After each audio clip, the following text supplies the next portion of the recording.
Oh, yes. Welcome back to the Weekend Journal, ladies and gentlemen. I'm Jack O'Malley, your host. Oh, wow. It's been a couple of crazy weeks, hasn't it? And I forgot to mention, here we are in the final weekend of summer of 2025. Fall, the autumnal equinox arrives Monday afternoon like at 2:19 p.m. So here we are. We're at it. We're going to do it, and we're going to take care of things. So I'm just looking at where we're at, what we got to talk about. We've talked about the carbon capture, which I think is really a big deal. Michigan can really thrive at this. It is a way to kind of keep the air clean because this carbon's not going up there. You're storing it and using it when you need it. It's crazy to think that you can do that, but we can. And then Representative Germain, her bill that says, look, you can protest, but you can't just block the street because you want to. And as I said in that interview, I remember I was stuck, and these folks had a big thing on the steps of the Capitol, and they just came walking out, and then they stretched 2 and 3 abreast across Michigan Avenue, and I was like 4 or 5 cars deep. So I just had to sit there till they decided it was time to mosey on their way. But I can see what she's saying, and you would think that and hope that that group in particular, to use them as an example, if an ambulance needed to get through, you would hope that they would get out of their way and let them through. But, there are some folks that might not happen. All right, let's take a look at, the budget is still the big story in the state. And the question is, as of where I'm at, I'm producing this, recording this on Thursday, airing on Saturday. So some things may have changed in that 24, 36-hour span, but I doubt it. So here's what's going on.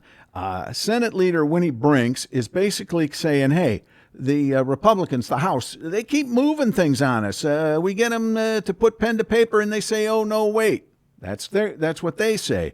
And they say it's very frustrating. The governor had a speech where she was talking about the environment, or the economy, in the state, and we need to do this and we need to do that, especially in light of tariffs and what the government's change with the one big beautiful bill. And she mentioned we need to come together and we've got to get this thing done. I'm paraphrasing her, but that's basically what she said. And when asked if because of the governor's comments, Winnie Brinks, when asked about the governor's comments, does that mean that the Senate and the governor are aligned? And she said, absolutely. Speaker Hall said, hey, look, they've got a budget that is still billions of dollars out of whack. They don't really have any money earmarked for the roads, but yet they've got a $3 billion hole. He said it's hard to negotiate with people who don't know what they want. So that's kind of where we stand. Pretty much same spot. We're on the snide, right?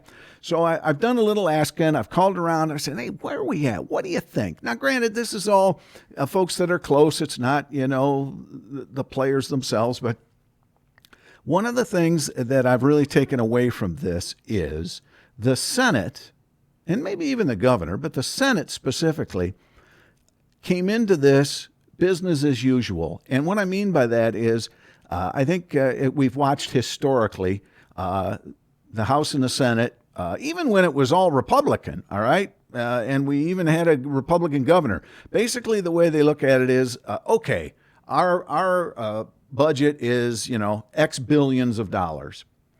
And we've made this much more money this year, so we have a little bit more to spend, or we lost a little bit, so we got to trim back a little bit. And then they go in and they just move the numbers around.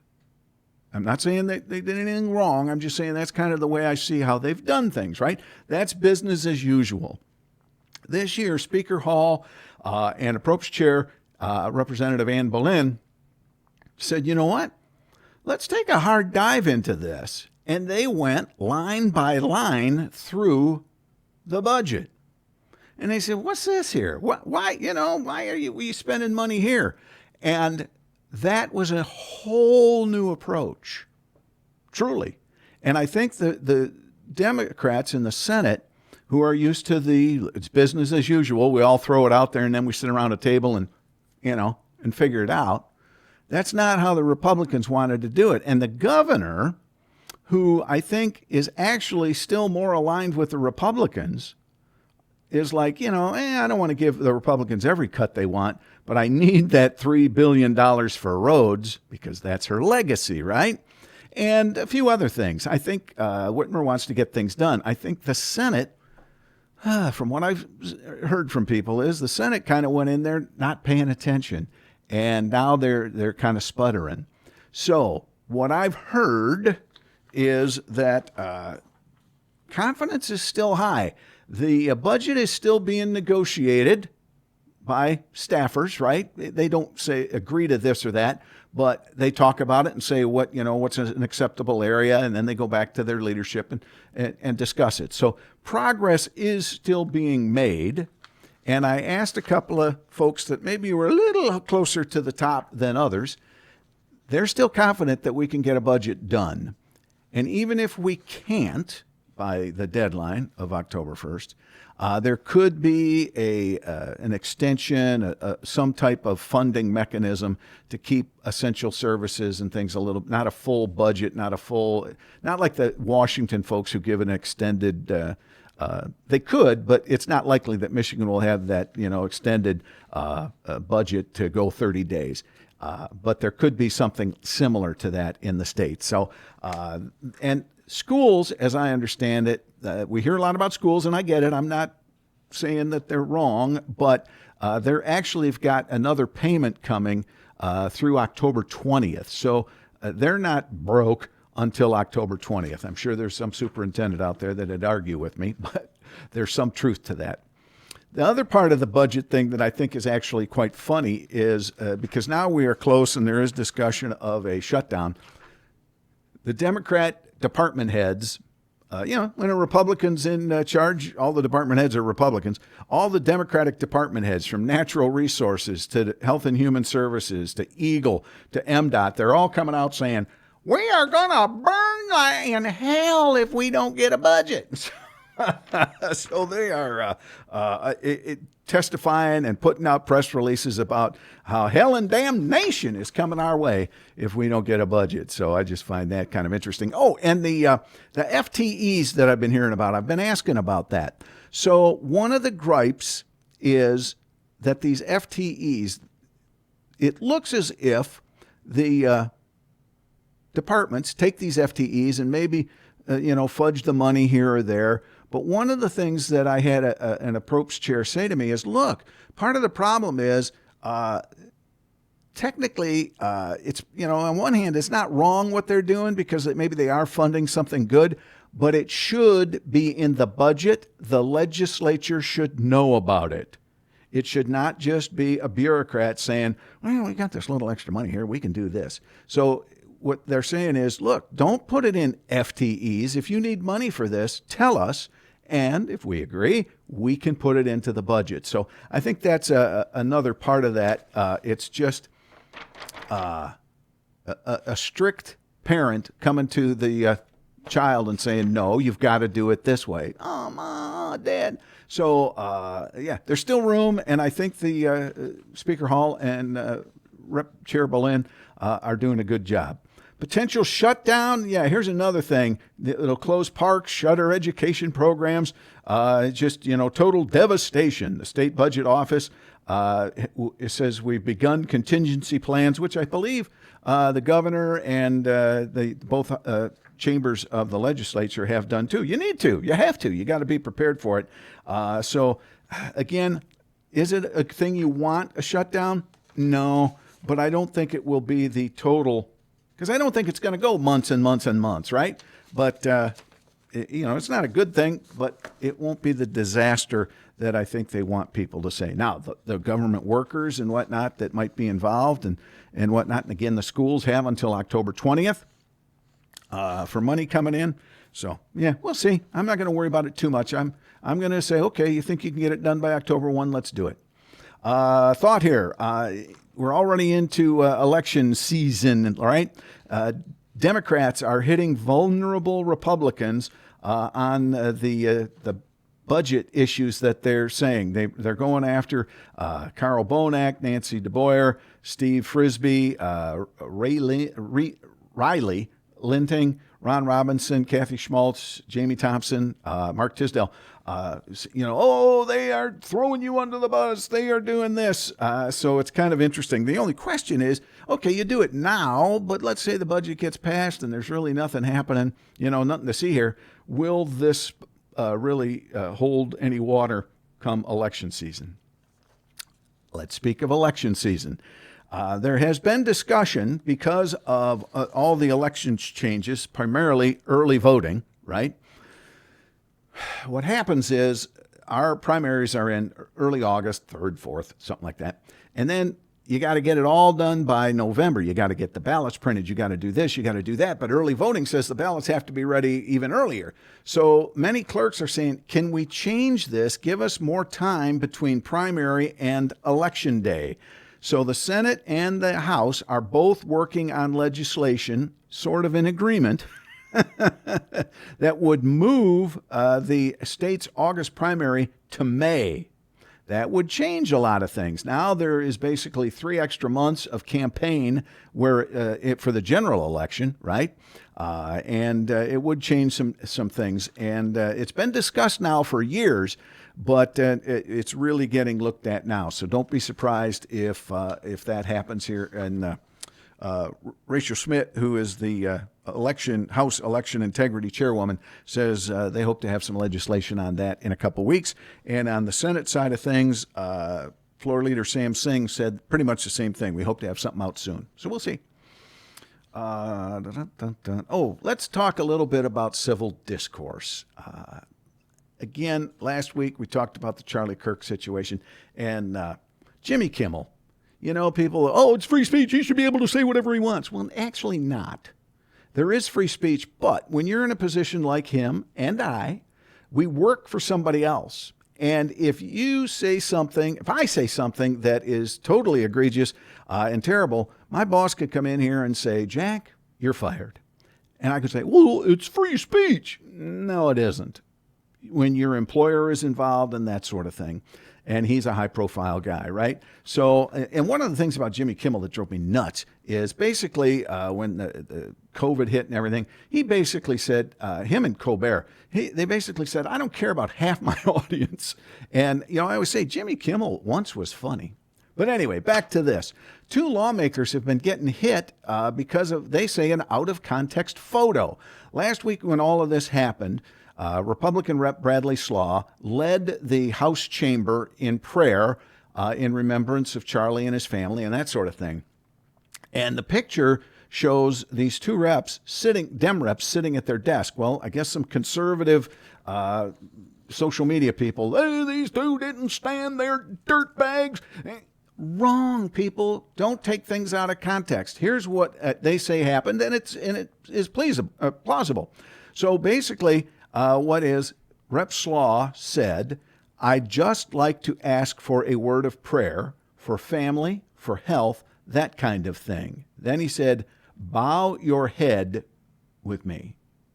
And that's what they did. They were sitting, so they bowed their head. And I haven't seen the photo, but everybody says, yeah, they were bowing their head. So again, social media can be such a great thing. I've reconnected with friends from high school, stayed in touch with family members, but it can be just a terrible, terrible thing when bad people just pass things on. And I can guess, oh, they got their heads down. They're terrible. They're dirty people. They didn't stand for Charlie Cook. They're terrible Democrats. No, they were doing what they were asked to do, bow their head in prayer. So let's talk about, wait a minute. Yeah, okay, I'm going to stick with out of context. I'll get back to that in a second. Another story out of context. When you read something in the news or whatever, you got to say, oh my gosh, but then pay attention. So this story was in the Detroit News, and I was really kind of surprised by it. Basically, the House Republicans have been pushing for state employees to get back to work. So this Detroit News reporter went to the House of Representatives, the office building, and knocked on doors and this and that. And basically they were saying there was only a few lawmakers that were actually in their office. So when they're asking people to go back to work, but they won't do it themselves, out of context. And I'll tell you why. Couple of reasons. In the House of Representatives, and I'm sure the Senate is very similar, you have a person or two on your staff. You've got to be in district. Mondays is an in-district day. And sometimes you need your staff to be with you, depending on what you're up to, right? It's also campaign season. And when in the summer, you get out and campaign a little bit, right? Because you can't in the fall and winter because it's cold and people don't answer their door. So this was totally out of context. And I just wanted to say, shame on this reporter. Why didn't he say, or she, I don't know, a couple of names were associated with this entire article, but this was out of context. And, if offices are locked and dark on session days and in the winter, now we got a problem because you should have people in the audience, or in the office. But when it's summertime, depending on what's going on in district, I just think that article was kind of a below the belt swing. All right, here's another one. Governor Whitmer has quietly stepped away from the National Governors Association because her office said that the organization did not engage in enough bipartisan initiatives. Whitmer's office disclosed that the governor had stepped away when the Detroit News inquired about why her husband, Mark Mallory, had not signed on to a document urging unity after Charlie Kirk's murder and assassination. The statement had been signed by about 36 spouses of sitting governors. Whitmer's spokesperson said Michigan is not a member of the National Governors Association. So that's kind of interesting. She says it does not engage in enough bipartisan initiatives. I'm assuming that means the Republicans have control. Oh, let's see here. Oh, I said I'd throw this in for Bruce. Remember we had Bruce on a few weeks ago about the Convention of States, and Michigan is trying to get our legislature to vote for it.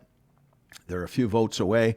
They are holding a town hall, the Convention of States Michigan organization, a town hall meeting coming up September 27th, 10 a.m. at the Carnegie Building across from the Petoskey Library in Petoskey. The Convention of States of Michigan will host the town hall, and there will be a video presentation explaining the Convention of States, open question and answer. Their town hall meeting is Saturday, September 27th at 10 a.m., Carnegie Building on East Mitchell Street, Petoskey. I will post this to a social media, the Facebook page here later today. Bill Schuette has opted out of running for the Senate. He is going to stay in the House, partly because the governor waited so long, kind of forced his hand there, and that's too bad. We do need to have a legal law in the state that says the governor has 30 days to call a special election. There's sitting on it for over a year is kind of criminal. Speaking of criminal, former GOP Michigan House Speaker Rick Johnson, who was sent to prison for bribery and whatnot, as he was the head of the Cannabis Regulatory Agency, or the board that oversees it, not the agency itself. Anyway, he was in federal prison and was released 16 months ahead of schedule. Bureau of Prisons officials would not explain why that happened. There's some discussion and thought that he had mentioned several health problems he was experiencing, and that might be why they let him out. But just an FYI. I never worked with Rick Johnson when he was in the House, obviously, but I did know him just a little bit as a farmer and as a citizen, private citizen. So he was always a nice fella. Let's see here. I hope I get this right, sir. Glenn Maleko is going to be the next Michigan superintendent. He is the current superintendent at Dearborn Public Schools. He will start on December 8th. Let's see. Oh, this I thought was just interesting. Michigan State Police said, hey, when traffic deaths have Total traffic and fatalities increased slightly from 23 to 24, but remain below those of 22, et cetera, et cetera. I'm running low on time. So basically, what's the most common crashes, time for crash? It is summer. August had the most traffic fatalities, followed by May, then September, then June. 3 to 6 p.m. is the most dangerous time of the day. Another bill that I think makes a ton of sense, Preston has introduced bow hunters. Right now cannot carry any type of firearm into the woods, but a bow is not a defensive weapon, especially if you get attacked by a bigger animal. So they are saying a bow hunter, could carry a sidearm into the woods and not need to have a concealed carry permit, but they could not use it to hunt. It would be for defense only. I think that makes a ton of sense. What else have we got here? We can talk about that next week. I do want to plug next week here. Give me a second here. I want to make sure I got it all done. Ford World Headquarters coming down eventually. They're moving into the new building. That's something. The Glass House. I remember it as a kid. All right, next week, we're going to have the head of the Cannabis Regulatory Agency on. Since the marijuana ballot proposal a few years back, there's been the proposal really didn't set us up in a strong position, and there's a lot of work that needs to have been done, and it has, but there's still more to go. And there are problems with what the CRA is dealing with. We're going to talk with the director next week about that because, again, I think most folks don't really understand or know what's going on. They just know people can smoke marijuana. Well, what are the problems? What are the consequences? And what do we need to fix? So that's all coming up next week. Don't miss it. The Weekend Journal every Saturday at 10 on News Talk 580 WTCM, WTCMradio.com to stream it. I'll be posting this later today on Facebook and YouTube. Have a great weekend. Say goodbye to summer.